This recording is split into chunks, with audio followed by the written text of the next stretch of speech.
Kronologi kasus perjanjian kerjasama antara pengusaha besi baja utama Steel dengan investor. Pada tanggal 1 Januari 2022, seorang pengusaha besi mengajak investor menanamkan modal di perusahaannya yang bernama Baja Utama Steel di Surabaya, agar usahanya lebih berkembang dan dapat memberikan hasil kepada investor yang telah menanamkan modal kepadanya. Seorang investor hanya mengandalkan sebuah kepercayaan dalam kerjasamanya yang dilakukan dengan seorang pengusaha besi di perusahaan Baja Utama Steel, dan kerjasama tersebut tidak ada perjanjian yang mengikat secara sah atau secara hukum atau secara tertulis dalam kerjasama tersebut, melainkan hanya dari kata-kata yang diucapkan oleh pengusaha besi yang ditunjukkan kepada investor bahwa ia akan memberikan hasil dari modalnya yang telah ditanamkan di perusahaannya. Dengan sebagai janjinya, seorang pengusaha besi tersebut akan memberikan hasil sebanyak 25 juta rupiah di setiap bulannya. Perusahaan Baja Utama Steel sebelumnya mengalami kemajuan yang sangat pesat dan sukses dalam bisnisnya. Kemudian, dalam beberapa bulan setelah melakukan kerjasama, ia mengalami bangkrut, dan pada saat itu pengusaha tidak dapat memberikan hasil dari modal yang telah diinvestasikan di perusahaannya oleh investor dikarenakan dampak dari pandemi COVID-19. Investor ingin meminta kembali modal yang telah ditanamkannya karena merasa tidak ada penghasilan dan membutuhkan dana pada saat itu. Pengusaha tersebut memiliki niat baik untuk mengembalikan modal yang telah ditanamkan oleh investor, namun pengusaha tidak dapat menyanggupi mengembalikan modal investor secara lunas atau cash, namun dengan cara dicicil atau diangsur selama 1 bulan sekali hingga lunas.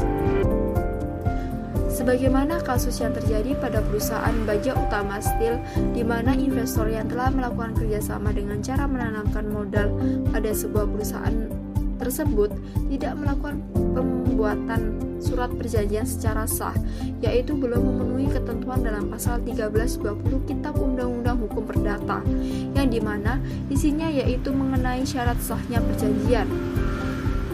Pada awal memulai sebuah hubungan kerja, tidak ada kontrak atau perjanjian yang sah untuk mengikat kedua belah pihak, sehingga menjadikan kedua belah pihak mengalami problematika soal perjanjian dan tidak ada ketentuan hukum yang mengikat.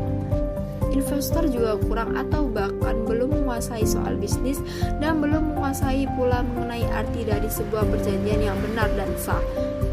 Sehingga dalam prakteknya, investor hanya tertuju pada janji yang disampaikan oleh pengusaha. Dan investor tidak terlalu memikirkan apa risiko yang akan dihadapi ke depannya, dan ia tidak begitu teliti dan cermat soal pentingnya sebuah perjanjian yang sah dalam melakukan hubungan hukum dengan orang lain.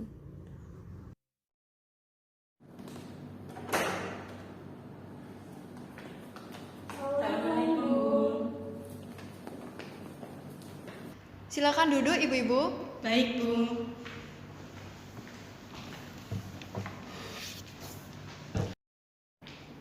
Bagaimana kabarnya, Ibu-ibu? Baik, Bu. Alhamdulillah baik, Bu. Alhamdulillah. Sebelum kita memulai proses mediasi pada hari ini, izinkan saya untuk memperkenalkan diri. Nama saya Lulu Mahmuda SMH. Di sini saya selaku mediator pada proses mediasi non litigasi kali ini, sesuai dengan kesepakatan yang telah disetujui oleh ibu-ibu sekalian. Untuk selanjutnya, izinkan saya untuk lebih mengenal ibu-ibu dengan memperkenalkan diri masing-masing. Dimulai dari Anda. Baik, Bu. Terima kasih atas waktunya. Perkenalkan, nama saya Afifah Nur Maulidia. Di sini saya sebagai investor yang menanamkan modal di perusahaan Baja Utama Steel milik Bu Febri. Silakan. Baik, perkenalkan Bu, nama saya Febriani Rusmanawati. Saya selaku pemilik pengusaha Baja Utama Steel. Baik, terima kasih. Jadi apakah ibu-ibu sekalian telah bersedia untuk mengikuti proses mediasi non litigasi kali ini? Bersedia, Bu. Ya, kami telah setuju mengikuti proses mediasi non litigasi.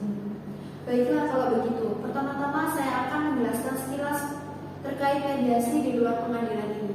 Berdasarkan Undang-Undang Nomor 30 Tahun 1999 tentang arbitrase dan alternatif penyelesaian sengketa, pasal 1 butir 10 menyebutkan bahwa alternatif penyelesaian sengketa adalah lembaga penyelesaian sengketa atau beda pendapat melalui prosedur yang disepakati oleh para pihak, yakni penyelesaian di luar pengadilan dengan cara konsultasi, negosiasi, mediasi, konsiliasi, atau penilaian para ahli.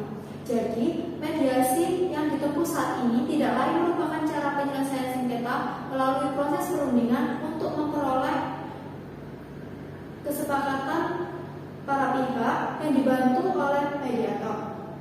Apakah sudah jelas ibu-ibu sekalian? Sudah jelas. Baik, yang pertama saya ingin mengetahui terlebih dahulu problematika di antara ibu-ibu sekalian. Dimulai dari Bu Afifah. Baik Bu, jadi pada tanggal 1 Januari 2022, Bu Febri mengajak saya untuk bekerja sama di perusahaannya Baja Utama Steel dengan cara menanamkan modal. Dan Bu Febri bilang pada akhir bulan akan memberikan keuntungan sebesar 25 juta per bulannya. Tanpa berpikir panjang, saya langsung mempercayai Bu Febri dan langsung mengiyakan kerjasama tersebut. Apakah Bu Afifah tidak memikirkan resiko yang akan didapat ketika tidak ada suatu kontrak dalam suatu kerjasama? Karena saya dan Bu Febri sudah berteman sejak lama Bu, sejak masa perkuliahan. Jadi saya langsung mempercayai dan mengiyakan ajakan Bu Febri tanpa memikirkan resiko yang akan terjadi Bu. Salah sendiri kamu mau kerja sama kok nggak tahu tentang perjanjian. Seharusnya kamu kan sebagai investor sudah tahu mengenai perjanjian kerjasama seperti itu. Berarti kamu dari awal sudah memiliki niat jahat ke saya. Kamu jangan sembarangan menuduh saya ya. Justru saya itu berniat baik untuk mengajak kamu bekerja sama. Kalau tahunya seperti itu, kenapa tidak menjelaskan dari awal tentang peraturan kerjasama ini? Saya kira kamu sudah paham mengenai perjanjian tersebut. Karena kan kamu investor, jadi lebih tahu daripada saya. Harap tenang ibu-ibu, berdasarkan pasal 1320 Kitab Undang-Undang Hukum Perdata, di mana isinya yaitu mengenai syarat sahnya perjanjian. Yang pertama, adanya kata sepakat bagi mereka yang mengikatkan dirinya. Yang kedua, kecakapan para pihak untuk membuat suatu perikatan. Yang ketiga, suatu hal tertentu. Dan yang keempat, suatu sebab atau kausa yang halal. Jadi, perlu diperhatikan terhadap 4 hal tersebut dalam melakukan suatu perjanjian, Bu. Karena kita tidak tahu suatu hal yang akan terjadi di masa yang akan datang. Oleh karena itu, dengan adanya perjanjian kedua belah pihak, itu tidak akan terjadi suatu perselisihan. Jadi untuk selanjutnya dipersilakan untuk Bu Febri menjelaskan permasalahannya. Memang Bu, perusahaan saya sebelumnya mengalami perkembangan yang sangat pesat. Namun setelah bekerja sama dengan Bu Afifah, perusahaan saya itu jadi bangkrut karena pandemi COVID-19 ini juga. Jadi saya itu tidak bisa mengembalikan keuntungan yang telah saya janjikan kepada Bu Afifah tersebut. Di sini saya yang rugi banyak Bu.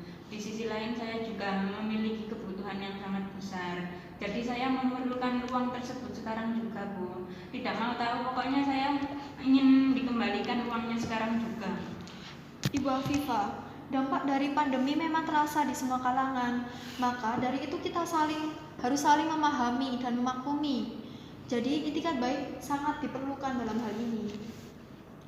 Benar Bu, saya juga paham mengenai hal ini. Tapi saya juga tidak bisa menyanggupi kalau harus membayarkan modal sebegitu besarnya kepada Bu Afifah karena keadaan saya yang seperti ini sekarang. Saya tidak mau tahu ya, pokoknya saya ingin dikembalikan secara langsung, lunas sekarang. Tenang Bu, kita selesaikan dengan kesepakatan semua pihak. Bagaimana jika pembayarannya dengan cara diangsur setiap bulan? Iya Bu, sebelum mediasi ini berlangsung saya juga sudah membicarakan dengan Bu Afifah bagaimana jika saya mengembalikannya secara berangsur-angsur setiap bulan.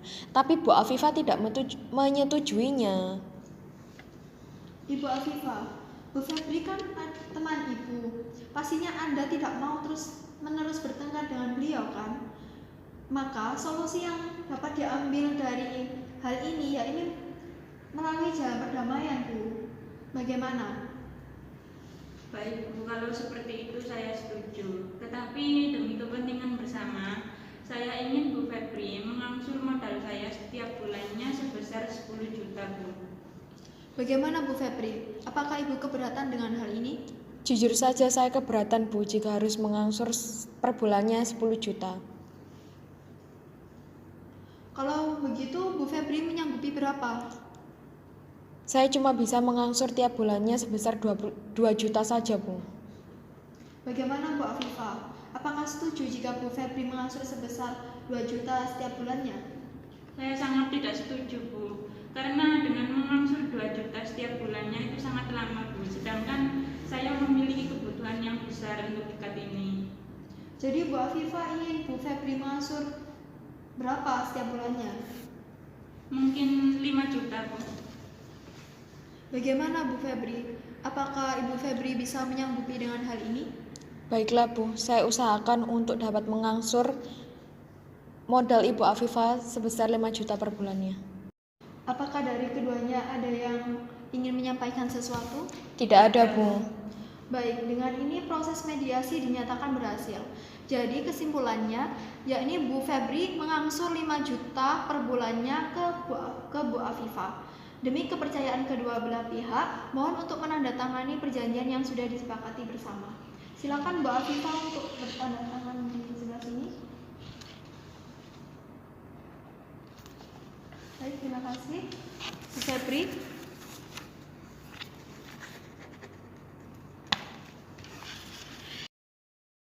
Dimohon kedua belah pihak untuk bersalaman. Alhamdulillahirrabbilalamin. Dengan ini mediasi telah selesai. Baik ibu-ibu sekalian dapat meninggalkan ruangan.